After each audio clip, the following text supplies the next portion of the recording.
this piece. Here's another light section. Darker, lighter, lighter, darker. Just slightly.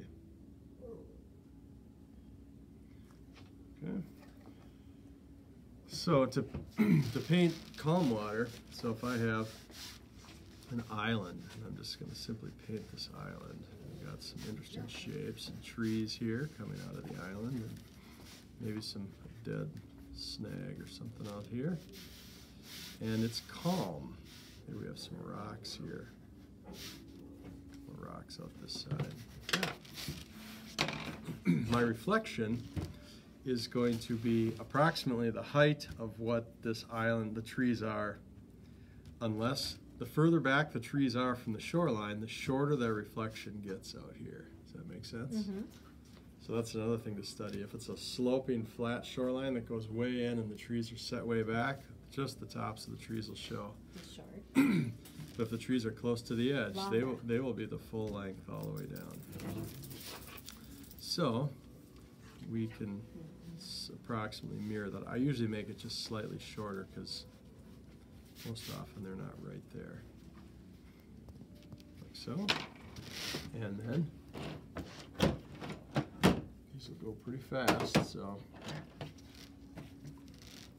You make it look really easy. Well, it's lots of time painting, but in watercolor, almost always goes from light to dark. So if this is summertime, let's make it a fall scene. If it's fall and we have yellows and reds and greens and everything in there, let's go with our lightest color first. It's probably going to be one of our yellows. And you could wet that whole thing first, but if we do it fast enough, we can just drop some yellow in here. Let's change it and go to a raw sienna, which is close to a yellow ochre. Yellow ochre is more gray than a sienna. And so we've got some yellow. Let's rinse out our brush. Let's add some alizarin crimson in here for some reds.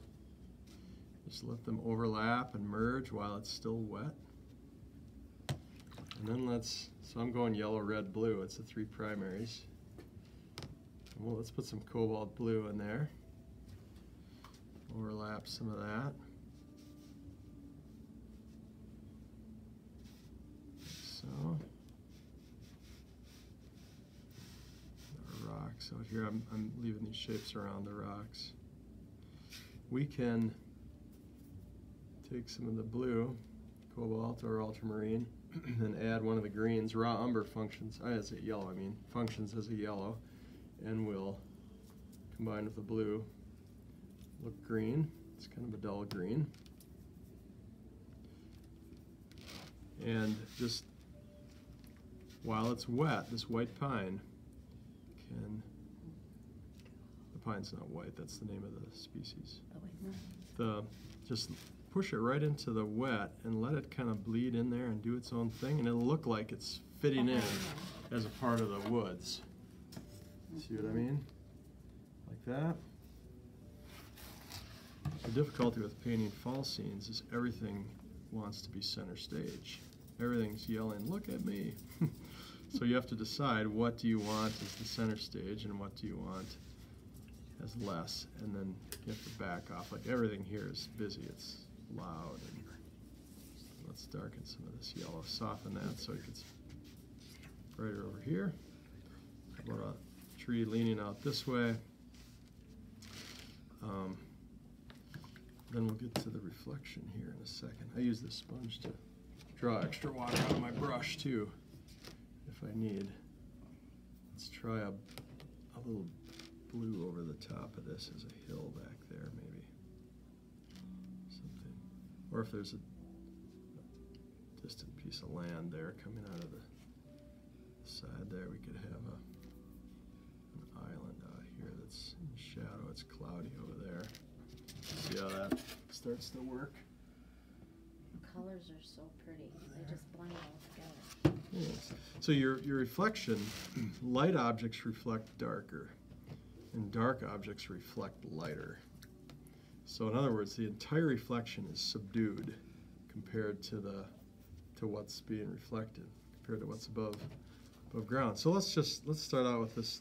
Just lay a bunch of blue in here, because that's going to knock all the color down. And then let's add some of our yellow, but not make it quite as bright. Was that cobalt blue? That was cobalt blue, yeah. We'll just drag some of this. It's already dull because I'm mixing it a bit. Like so. And we can add some of the alizarin in here. Like this. I happen to touch another color on there. That's okay though. And then pick up some of this green. And if it's super calm water, then it's almost a mirror reflection, but that is hardly ever the case, so it'll be blurred a little bit. So let the water blur it, and then maybe just have a few details, a couple spots, so kind of mirror things. If we have a tree there, we'll want a tree down here. Cool. You know, it's sort of like that. And I shouldn't have done that because that was really my focal point there. But just to give you the idea, add a little dark right here. It's a slight reflection of those rocks, and then this tree here reflect out that way. If it's not windy and wavy back here, this little island will reflect. But if it's wavy across there, that thing won't reflect. I'm going to change the shape of the end of this here. That. Let's say it's somewhat calm, and we can add kind of a grayish. I'm going to skip the roughness of the paper for that. And that's called dry brush. Makes it kind of interesting. And if we want, we can come out the other side here with the land, like that. That's so perfect after And 2 minutes. so, yeah, and so you get, you know, it's Like kind of crazy. busy and bright, but that's the Yeah. general concept. No, it's really cool. So the rocks on the island, then I'll take any color that's here, maybe a gray or something, add a few shadows in parts of them so they're not all so The bright. So I have rocks. to decide, let's say the sun's shining from this side. We'll have shadows on the back side of the rocks, for the most part. And we could subdue one side of the island a bit here. How about this side? Let's drag some cerulean blue over it so it's not so bright everywhere, but this side starts to stand out. And now I'm at the point where this is the deadly stage of watercolor where it's half dry. So, Just give and it a spritz. it might help. You can still ruin it real easily right there. But then your water needs some horizontal lines somehow on it to make it look like there's a surface. Yeah. So I'm cutting this right into the wet, but you can dry your brush or wait for this to dry and lift some off. But if this is mostly dry, I can lift some of this out. It'll fill back in here somewhat if I do it a couple times.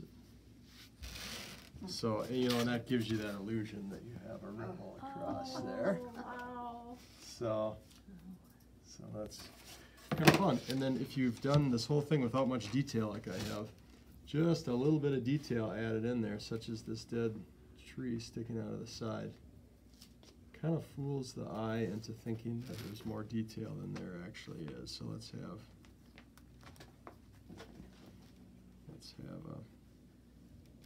that thing out there, maybe a couple more sticking up here. Maybe some are back farther, so they'll be That more does make gray. it look really realistic. That's too dark. Something like that, you know. And then those things need a reflection as well. They might, something like that,